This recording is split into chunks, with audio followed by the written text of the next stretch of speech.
Eneka Iribarren eta Erik Perez? Bai? Bale. Chaos Team Company? Bai. 3 minutu, ja, hasita. Ba aldakizue 29 eta 75 urte bitarteko lau emakumetatik 3 antidepresiboak hartzen dituztela, eta suizidioa 25 urte berakoen artean heriotza ez naturalen lehen kausa dela. Pertsona batek laguntza profesionala eskatzen duen momentutik tratamendua hasi bitarteko itxaronaldia 6 hilabetekoa izaten da bataz bestekoa, osasun publikoan, psikologian. Horregatik, pertsona horrek okerrera egiteko probabilitatea egunetik egunera handitu egiten da. Kambio. Bale, Enekak aipatu duen guztiak, erakusten dugu gizarte gisa, arazo emozionalak kudeatzeko modu berri bat behar dugula. Jendeari, kaltekatuei, azkarrago erantzuteko eta zerbitzu psikologikoak arintzeko. Open Science ziur gaude gizarte osasuntsu baten, dakata puntatu txuleta barkatu, oinarriak hauek direla. Pertsonak inteligentzia emozionalen balioetan eztea eta diagnostiko tempranoa. Horregatik, itunak egitea oso garrantzitsua eritza zaigu, psikologian tratamenduaren sarbidea errazteko. Alde batetik enpresekin egindako itunak eta beste alde batetik osasun zentrekin, bai publiko eta bai pribatuak. Modu honetan, pertsonen ongizatea eta hezkuntza emozionala, unibertsala eta lehentasunezkoa izango da gure gizartean. Eta hemendik sortu da Open Science, gure aplikazioa. Adimen artifiziala duen chatbot baten bidez, elkarrizketa baten bidez, osasun emozionaleko aurre diagnostikoak eskaintzen ditu baita tresnak kudeatzeko. Konkretuki, 2 fase izango ditu, alde batetik identifikazio fasea, izango ala adimen artifizialarekin esan bezalako elkarrizketa baten bidez, aurre diagnostiko bat emango dizu, eta beste alde batetik itxaronaldi horretan kudeaketarako emango dizkizu tresnak itxaronaldi horretan ez okerrera joateko eta laguntza pixka bat izateko. Kambio berriro. Bale, garapen fasean egon arren, gure chatbota arazo emozionalak aurkitzeko gai izango da. Eta interakzioetan oinarrituta noski. Eta orduan, adibidez, pertsona batek esaten badio triste sentitzen dela, orduan inteligentzia artifizialak bilatuko ditu depresioaren sintomak, adibidez. Eta hori, hau izan da dena, gu Eneka iri gara eta hemen gure kontaktuan harremanetan jarri nahi izateko. Eskerrik asko. Eskerrik asko. Bikain.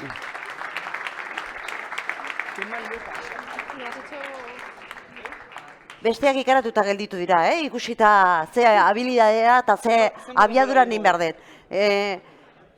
Hor, erne haidienak Gipuzkoako Foru Aldundiko Iker Estensoro, hortxe erne ekonomia zuzendaria, Ireitz Perez de Goldazarena, Oreka egiteko zuzendari nagusia, Amaia Txukarro eta Garazi Redondo beraiek paitu egin behar dutelako eta hautaketa egingo dute, entzun eta gero. Lehenengoa entzun da, 3 minutu, 180 segundu, Gaos Koperentzat, Arkaitz Mezkoa, motxila teknologikoa.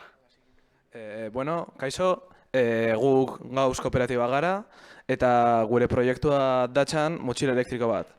Bueno, azteko, galdetu izan behar dut, ez zaizuen noizbait pasatu etxe kanpoan joaten zaretela lan egiten edo horrelako gauza batekin, portatilarekin, mugikorrarekin eta bateriarik gabe geratzen zaretela? Ba hori da gure motxilarekin ekidin nahi duguna. Ba gure motxila izango luken funtzioa izango zen bateria bat eukitzea, zein konpartimentu bat izako zuen zure portatila, mugikorra edo horrelako gauzak barnean gordetzeko eta ez atera izan behar ez izateko kable bat atera hortik kargatzeko eta beste aldetik ideia izango zen Alexa dispositibo bat barnean eukitzea mugikorra atera gabe edo horrelako gauzak egin gabe deitu alizatea, konbertsazio bat grabatu alizatea edo musika jarri alizatea. Bueno, segitzeko, gure empatia mapa pentsatuta dago 25 eta 40 urte bitarteko pertsonetan, eserako izango proiektu merke bat dispositiboa erosteko eta hori erosializateko estabilitate ekonomiko gutxi bat izango beharko duzulako eta teknologia berria delako, aklaratu behar zarelako etxe kanpoan.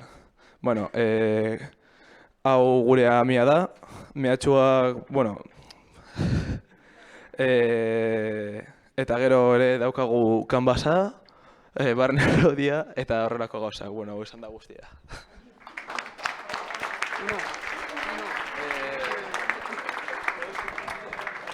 Ia minutuak sobran izango ditugun azkenean, ikusiko duzue, marka da gero. Guazen urrengo proiektuarekin, guazen urrengo ideiarekin, Track Basek aurkeztuko diguna, Xavier Martínez de Illarduiak aurkeztuko diguna hain zuzen ere. 3 minutu zuretzat. Kaixo, egunon guztiei, gure ideia edo proiektu ideia Trackbus da. Edo zein hiriko edo herriko autobus edo tranbia, kokapen eta ibilbide zehatza jakitea dela, da? Eta geltoki bakoitzean, pantalla bat egongo da, momentu bakoitzero autobus edo tranbia jakiteko non dagoen. Gure ideia Silver Economy belaunaldiari dagokio, zuzenduta, hobeto orientatzeko eta denborarik ez galtzeko. Horrez gain, aplikazio bat egongo da mundu guztiarentzat, eta pantalla itxuentzat egongo da botoi bat sakatzeko eta esango du nondik nora joango da. Guk kooperatiba bat izango gara, ekonomikoki ez garailako indartsuak, organigrama bat dugu, non gure taldekoak departamentu osoa sortzen dugun. Barne araudia baita daukagu, gure mehatxuak instituzioarekin hitz egitea zaila dela, eta gure ahuleziak oso garestia izan aldela, eta montatzeko zaila ere. Horrez gain, gure kanbasa sortu dugu, strukturak gastuetan eta materialak erosteak dira, eta gure kanalak propuesta presentzialak hau bezala eta gure webgunean. Eta empatia mapa, Silver Economiko empatia da, eta eskerrik asko, espero dut zuen gustuko izatea. Eskerrik asko.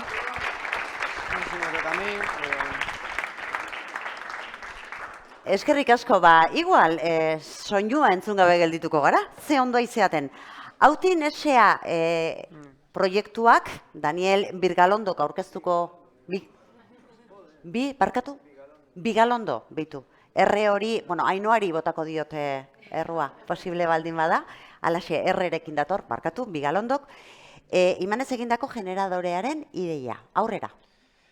Kaixo, ni Daniel Bigalondo naiz, eta hautin taldekide bat naiz.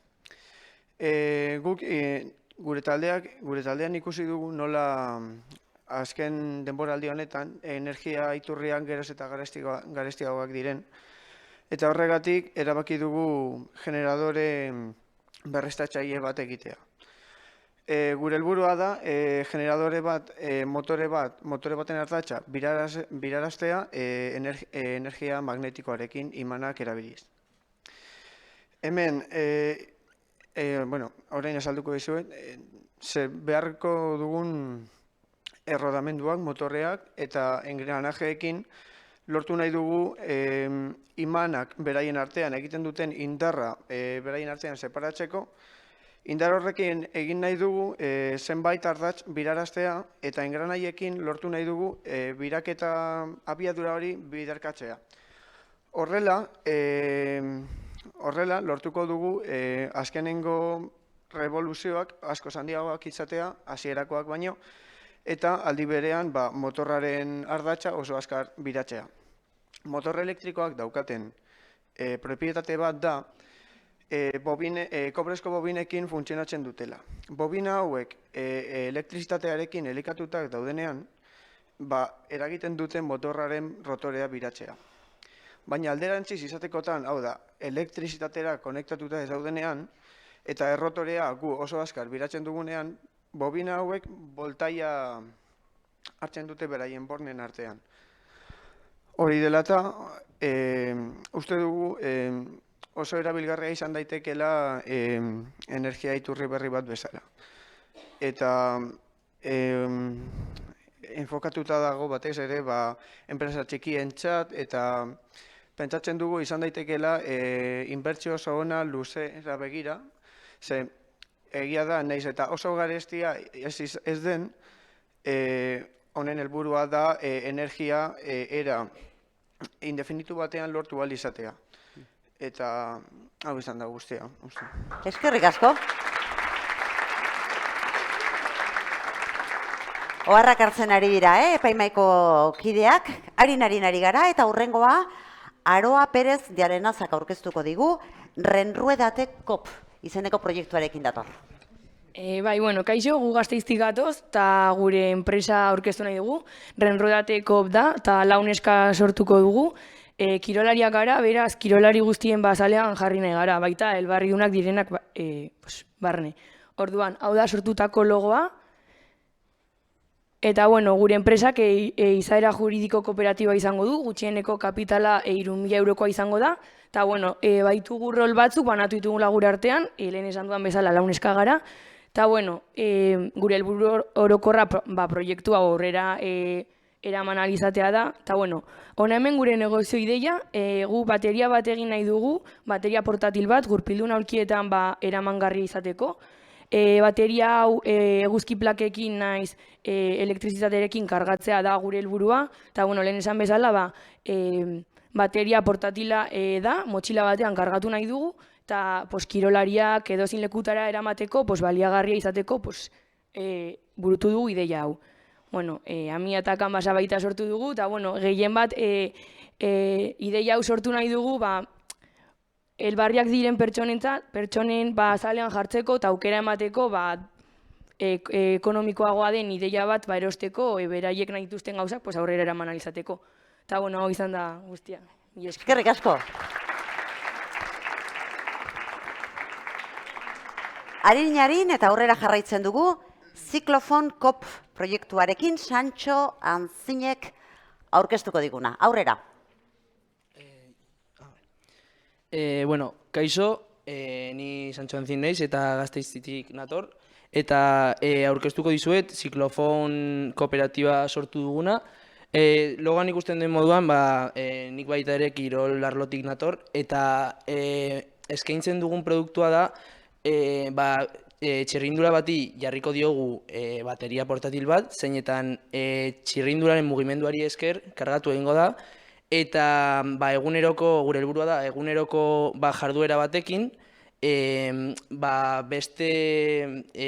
beste behar bat asetzea, eta hau izango da gure mugikorra kargatzea.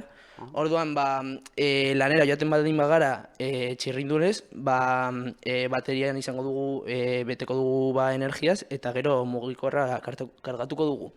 Orduan, asetuko ditugun helburuak izango dira, ingurumena zainduko dugula, jarduera fisikoa sustatuko dugula, eta hau da gure arloan erlazioa duena, aurrerapen teknologikoa ere landuko ditugula, eta, bueno, batez ere ikusten dugu moduan, 5 partaide gara, ezberdindu ditugu hainbat departamentuak, eta batez ere, eta, bueno, aurkezpenaren garrantzitsuena dena egin genuen bezeroen azterketa bat, eta ikusi dugu nolakoak izango diren gure bezeroak, eta zeintzuk izango diren haien beharrak edo nolakoak izango diren haien pentsamoldeak. Orduan, ikusten dugun moduan, ingurumenarekin kontzientziatuta egongo dira eta komunikabideak jarraituko dituzte.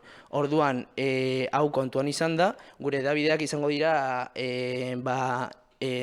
sare sozialak eta hemendik eskainiko diegu informazioa. Eta, bueno, hau izan da guztia. Eskerrik asko. Eskerrik asko, Santxo, eta hurrengo proiektua G-Tech izenekoa da, Gaizka San Miguelek aurkeztuko diguna. Uste dut ez dagoela. Ez dago. Vale. Aurrera orduan urrengoarekin, Tolosako Immaculada lanbide ikastolatik Oier Olanok egingo digu aurkezpena. Bat, bi, bat, bi. Badakizue zenauen kontetan? Ezagitamentena kontetan, hemen gelan, zeman pertsonak aukiko daben kantzerra. Nahitxe harrigarrexe iruditu, gaur egun jaixoten dizen, bi umetik batek kantzerra aukiko dau. Eta datuk ikusten bagauz, algau ikusi, ondala 2 urte, 2008-in, Espainin 113.000 kaso zie kantzerranak. Eta ez da maitzen hor bakarrik. 2040-ko hori baino 50.000 kaso izadaz esperota. Bueno, nire izena Ekaitz da, 18 urte dokitxuaz, eta medikuntzi apurtzan ator. Gure idei, epigenetikei esker, gure gen honen espresenei ahalbidetzi edo bideratzi da, eta gure gen txarren edo gaixotasunek eragingozkun genak isiltzi edo eskuteti da. Zuek hobeto ulertzeko epigenetiki esplikagotzu pixkat, eta hau da, kanpoko faktorik zelan afekten daben gure genien espreseneien. Ejemplo praktiko bat eminiko zut. Eben esperimento bat eta eben 2 zelula hartu, 2 zelula klonatu, genetikamente igulek. Da ipini ben 2 ingurune diferentetan. Bat esan ingurune azido bat eta besti alkalino bat. Ze ikusi ben, ingurune azidun, askoz be, kantzerra aukitzeko probabilidad handisa zeuzela. Bueno, hau albo bat lagata, nahi gau azpimarratu, gu prebentzinoien emotetzauela importantzi eta ez tratamenduai. Honaz, lortuko gona izango da, tratamenduk eragiten daben gastu ekonomiko handi hori ezabatzi, eta bebai, material primetan gaur egun ez da oso garixe gure mundu horrek murrizti. Gero bebai gau aipatu, gure proiektu Big Datan asko sartuko zala, ze gure genien sekuentzia zinoien garrantzia handi bat egikoan Big Datak, ze hor pilo da informazio dukau. Eta amaitzeko, hau izen da gure proiektu edo hau da gure proiektu, espero gustau izena, eta galderan bat daukezue ontserantzu, edo galdetu, edo ez dela daukezue gure jemaile, galdetzeko, eta arazo barik. Mila esker.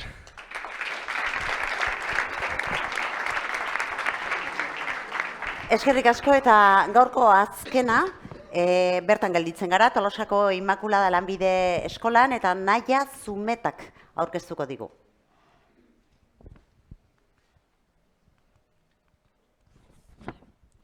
Euskadin, 183 pertsona hiltzen dira suizidiaren ondorioz. Dakizue zenbatero hiltzen diren suizidiaren ondorioz munduan pertsonak? 40 segunduro pertsona bat hiltzen da. Hau da, presentazio honek irauntzen duen bitartean, 4 edo 5 pertsona hil egingo dira suizidiaren biktima izanik. Datu impactante hauek ikusita, aplikazio bat sortzea burutu zitzaigun, Start Salut izenekoa, eta galdetuko zate zertan datza. Aplikazio hau errealitate areagotu eta inteligentzia artifizialarekin erabiliko da. Galderak eta erantzun bitartez, bukaeran diagnosi bat izatea pertsona horrek ze gertatzen zaion. Adibidez, gaizki sentitzezea edo nervioso sentitzezea, beraz, aplikazioa sartzezea eta aplikazioak galdera batzuk iteizkizu. Ze sentitzezu, dardara daukazu, hankamoitze zaizu, igual arnasteko zailtasunak dauzkazu, eta bukaeran diagnosi bat emango izu, ze sentitzezun. Eta sentimen horrekin, ze aholkuk emateizkizu, ze aldezunin egoera horren aurren.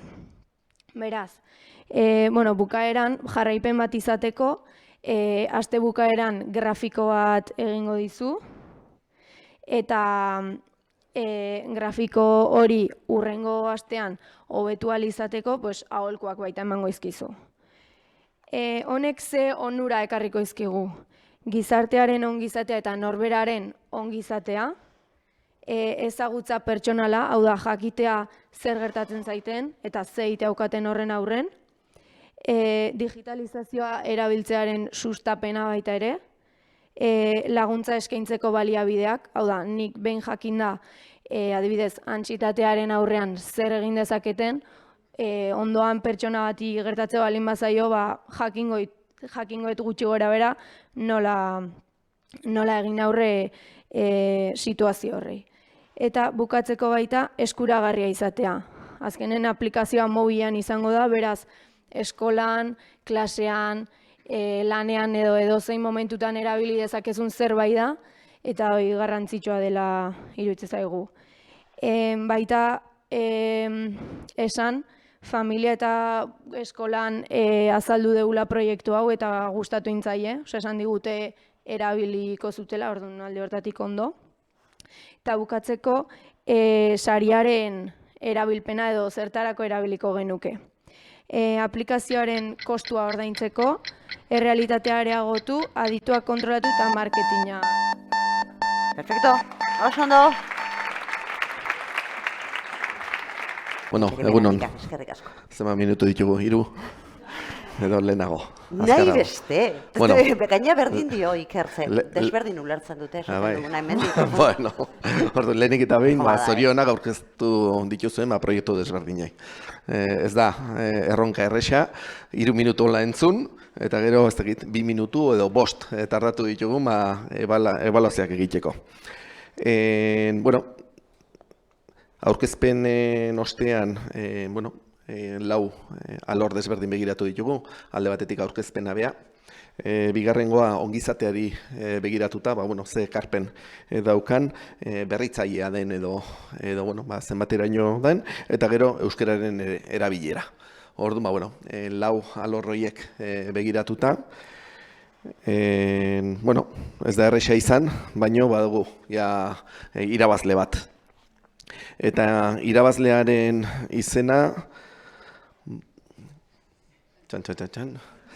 Open PSI, Eneka eta Eriken izenean.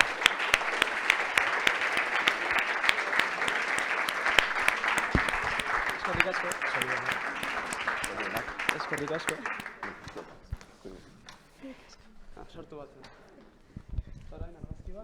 Orain argazkia.